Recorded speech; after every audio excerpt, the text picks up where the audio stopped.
Excusez-moi madame, je suis un peu perdue. Pourriez-vous m'indiquer la direction pour se rendre à Manhattan, s'il vous plaît? L'hôtel Bowery, plus précisément. Avec plaisir, mon chou. Merci beaucoup. Enfin une personne sympathique dans cette ville. C'est dans cette direction, ma jolie. Merci. Non mais quel manque d'éducation. C'est une leçon à retenir, les enfants. L'ingratitude, ça ramollit ma bonne grosse bite.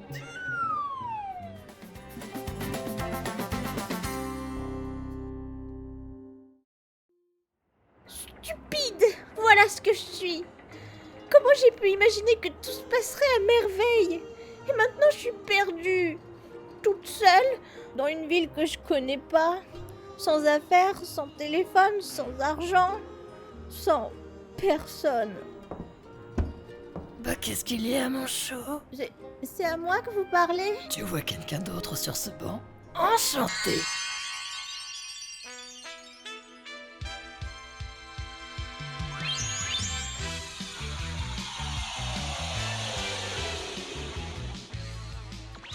Et moi, c'est Claycy. Je travaille sur le trottoir d'en face. Classy? Ouais, y a pas plus classe que moi dans cette ville.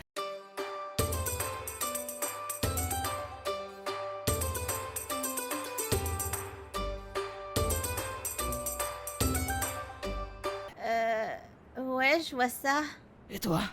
C'est quoi ton nom, Barbie? C'est Amaryllis. Amaryllis Pouvet. Alors, dis-moi, Marilis, c'est quoi ton histoire? Mon histoire? Même Claycy a une histoire. Mais ça, c'est une autre histoire. Je crois que pour la première fois de ma vie, j'ai pas envie d'en parler. C'est aussi ce que disait la cousine de Claycy, Glory Holly. Puis, paix à son âme, elle a eu le cancer de la gorge. C'est une bonne leçon.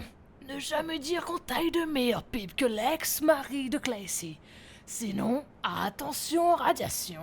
Enfin bref, Claycy digresse. Mais voilà le marché. Ton histoire contre celle de Claycy.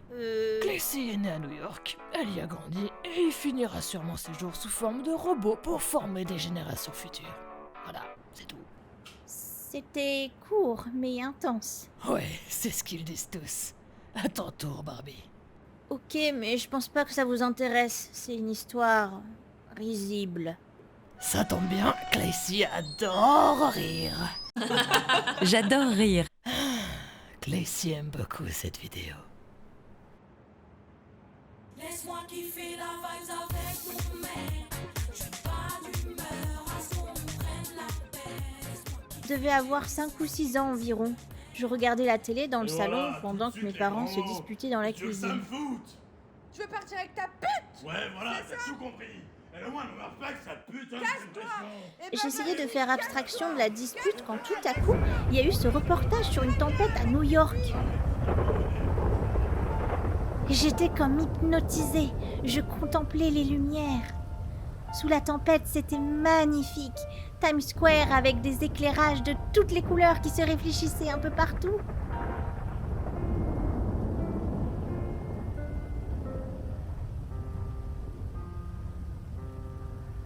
En voyant ce reportage, je me suis promis. Un jour, je vivrai à New York. Ferme ta gueule, éteins cette télé. T'iras nulle part.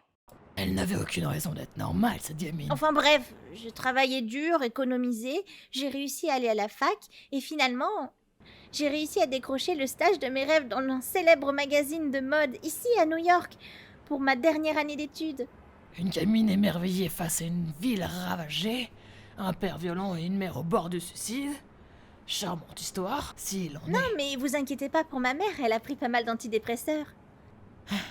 Super. Enfin, elle a fait une rechute quand mon père s'est tiré avec une danseuse du ventre qui l'a mise enceinte. Mais ça va mieux depuis. Tu m'en diras tant. Mais voilà comment une petite fille pleine d'espoir se retrouve perdue sur un banc à parler à une prostituée qui me prend de haut. Hop hop hop. Claycy te stop. Primero, on dit fille de la nuit et secondo, j'ai jamais dit que j'en étais une. Pardon, je voulais pas vous vexer, mais vous m'avez dit que vous travailliez sur le trottoir d'en face, donc... Et donc, tu en as tiré des conclusions hâtives. Regarde en face de toi. Qu'est-ce que tu vois? Des filles de la nuit. Non, sur la droite. Un sex shop? D'accord, vous êtes vendeuse? Mais tu le fais exprès. Lève la tête. Classy, sexologue. Effectivement, vous n'êtes pas une fille de la nuit? Claycy est un tas de choses. Mais fais confiance à Claycy, tu vas te plaire ici. New York est tendre avec ses touristes, mais dur avec ses habitants. Mais ce que Claycy aime par-dessus tout ici, c'est que c'est un théâtre vivant. Tu verras, tu n'auras qu'à te pencher par la fenêtre et admirer comme ici autour de nous. Tu vois là-bas? C'est Joe l'aveugle, un des célèbres résidents du quartier. Il a 2 frères. Gary l'exhibitionniste, qui adore se déguiser en femme pour mieux les surprendre, et Jackie l'égorgeur de pucelles. Je crois que j'ai rencontré Gary. C'est possible. Il est sympa. Mais ses couilles pendent un peu trop pour Claycy. Quant à l'autre, si tu l'avais rencontré, nous n'aurions pas cette conversation. Oh, incroyable. Une femme qui accouche toute seule. C'est un petit miracle, ça. On devrait peut-être l'aider? Non. Claycy ne va quand même pas mettre un chien gratuitement au monde pour qu'il lui tache sa robe. Claycy a déjà assez de regrets là-dessus. Oh, le carrosse de Claycy est avancé.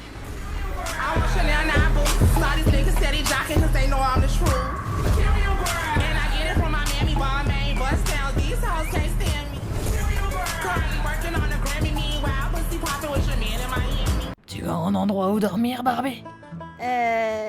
Oui. Non. En fait, je sais pas.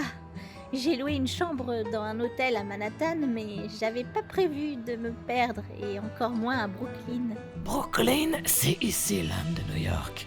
Contrairement à New Jersey, le bouton d'herpès de New York. J'ai marché depuis le New Jersey pour ne pas mettre mon bébé au monde là-bas. Il y a un truc de malsain. Oh mon Dieu, j'ai si mal. Je vois la tête en... Oh mais what I see? Une plus blonde que moi, again? Ooh girl. C'est votre sœur? Oh non. Mais c'est sûr que le divorce aurait été plus simple. Allons, tire pas cette tête, je sais que tu adores ton ex-mari darling. C'est votre ex-mari? Gay. Oh, t'es beau, t'es gay. T'es gay, toi. Et toi, tu cherches un garçon, toi? Dis-moi, t'es gay ou t'es hétéro? Non, mais c'est moi qui ai un radar, qu'est-ce que tu veux que je te dise?